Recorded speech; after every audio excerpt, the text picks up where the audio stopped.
तुर्क कौम अपने बच्चों को भेड़ियों से क्यों तशबीह देते हैं? तुर्क कौम भेड़ियों का एहतराम क्यों करती है?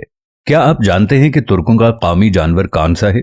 और मेरा आप लोगों से आखिरी सवाल यह है कि क्या आप अपने बच्चों को शेर बनाना चाहते हैं या भेड़िया बनाना पसंद करेंगे? अगर आप अपने बच्चों को भेड़िया बनाना चाहते हैं तो आज की वीडियो जरूर देखिए। हमारी आज की वीडियो आपके दिमाग की खिड़कियों को खोल कर रख देगी। हम सब ने बहुत शौक से ड्रामा सीरियल अर्तुगरुल गाजी देखा है और इसमें एक हैरानकुन बात यह देखी है कि जब भी किसी की बहादुरी की मिसाल दी जाती थी तो उसको भेड़िए से तशबीह दी जाती, जबकि हमारे यहां किसी को बहादुर कहना हो तो उसको शेर के नाम से पुकारा जाता है कि मेरा बेटा तो शेर है।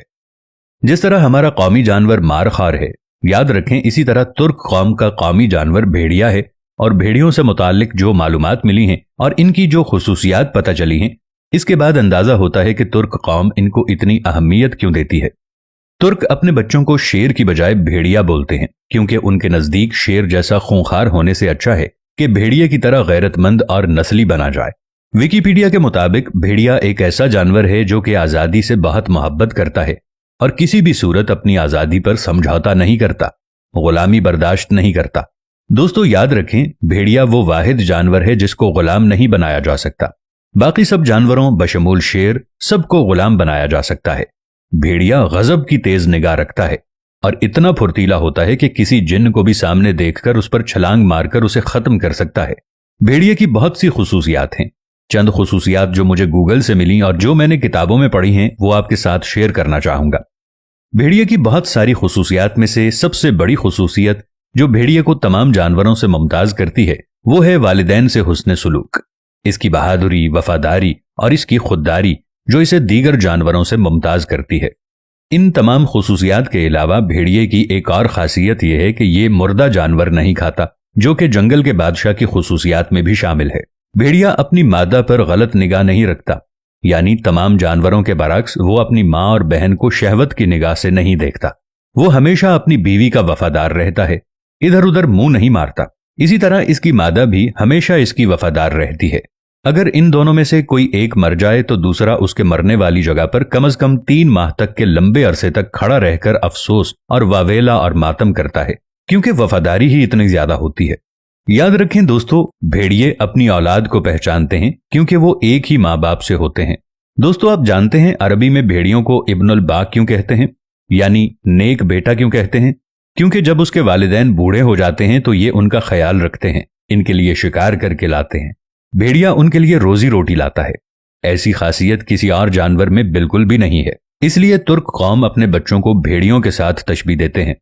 भेड़िए जब एक जगह से दूसरी जगह मुंतकिल होते हैं तो एक खास तरीके से इनका काफिला और कारवान चलता है, जो कि इसकी दिफाई सलाहियतों के मुताबिक काफी मालूमात फराहम करता है।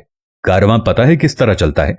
कारवां कुछ इस तरीके से चलता है कि सबसे आगे 2 छोटे और बीमार भेड़िए चलते हैं।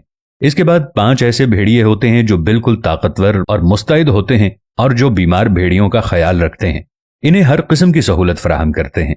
इसके बाद बहुत चाको चौबंद, होशियार और दिफा में माहिर एक्सपर्ट भेड़िए होते हैं जो किसी भी हमले की सूरत में फौरन कारवां का दिफा कर सकें।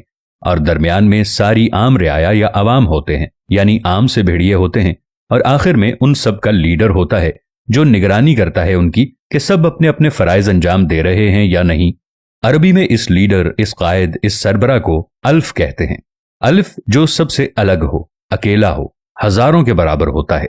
इस लीडर और इस सरबरा के लिए वो अपने में से सबसे बेहतरीन का चुनाव करते हैं, जो किसी के सामने झुकता ना हो, जो अपनी रियाया को किसी के सामने झुकाना पसंद ना करता हो, जो किसी की गुलामी पसंद ना करता हो। दोस्तों इस तमाम वीडियो में हमारे लिए एक ही सबक है जो मैं आप तक पहुंचाना चाहता हूं कि इन बयान की गई तमाम खुसूसियात की बिना पर तुर्क भेड़िए का इतना एहतराम करते हैं और इसको अपना कौमी जानवर बनाया हुआ है। इसलिए कि भेड़िए मुख्तलिफ किस्म की आवाजें निकाल सकते हैं, जिसमें चीखना भी शामिल है, भौंकना, सीटी बजाना और सरगोशी करना भी शामिल है। ये जबरदस्त शिकारी होते हैं। ये गिरोह की सूरत में रहते हैं और हर गिरोह का अपना सरबरा और राहबर होता है। जब मैंने ये तमाम खुसूसियात पढ़ी तो मुझे लगा कि हमारे बच्चे भेड़िए जैसी खुसूसियात रखें, यानी वालिदैन का ख्याल रखने वाले, माँ बाप का सहारा बनने वाले, अपने कौम को लीड करने वाले, अपने अंदर बुज़दिलाना नहीं बल्कि कायदाना लीडरशिप की खूबियां पैदा करने वाले।